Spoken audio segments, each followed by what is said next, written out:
Ég staddur á Húsavík, þar sem verið að opna Eurovision sýningu. Hvar annars staðar?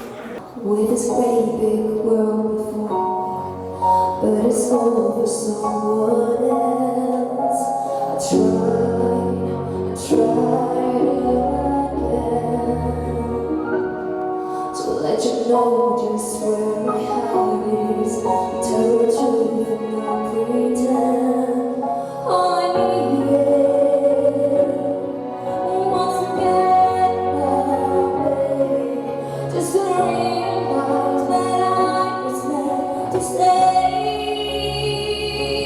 Hvað búið að standa til hér á Húsavík alla helgina?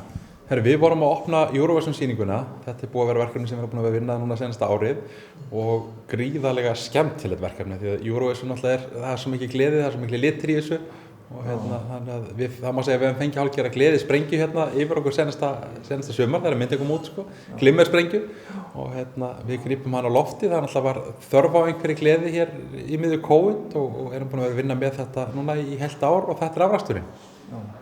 Og hér eru hvað? Nokkur söfn eða hvað? Þetta eru 3 sýningar, tvær þeirra eru komnar en svo þriðja opna sen í mars.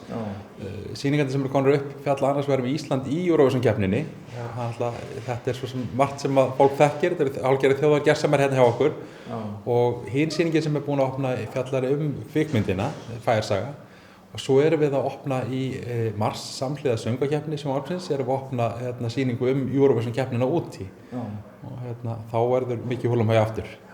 Hvernig var þá opnunarkvöldið á föstudag? Það gekk mikið hér á? Já, við vorum með, hér var náttúrulega Greta Salome sem tók þetta flotta lag sem er náttúrulega alveg, er bara djúpt í hjarta okkar, Húsavíkurlagið hérna.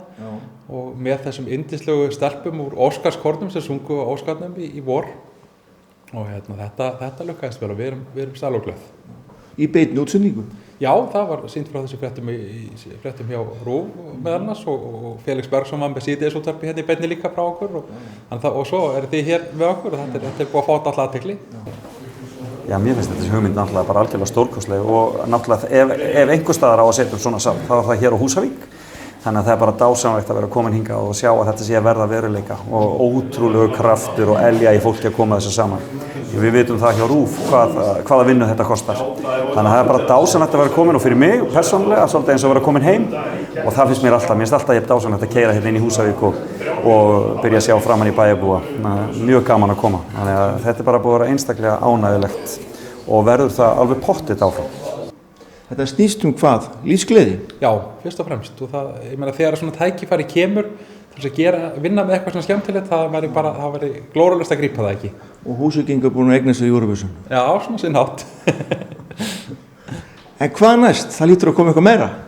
Já, það er spurning. Ég veit það allavega að Netflix sem voru svo almennilega lána okkur alla þessa búninga, þau settu inn í samningin klausu, og nú er ég kannski að segja eitthvað sem ég má ekki segja þessu, en þau settu inn í samningin klausu sem var mögulega endurnýting á búningunum.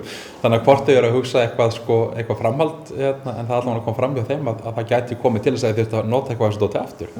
Og þá náttúrulega bara sendum við það glöð í bragði aftur út til Hollywood og þá kannski kemur það í kassanum aftur hingað í einhverju tökur, það er aldrei að vita. En segðu mér, hvernig gekk að fá alla þessa muni og alla þessa gripi? Þetta er búið að ganga bara ótrúlega vel. Þetta eru þjóðargersemar, en þær eru bara heima hjá keppendum í flestum tilfellum. Gleðibankinn var reyndar í vörslu sjónvarpsins af því þau létu gera hann á sínum tíma, en mest af þessu var bara í heimahúsum, í kössum eða skápum eða upp á hálofti jafnvel og það er gott að þessi hlutir fá þá tækifæri til að gleðja aftur.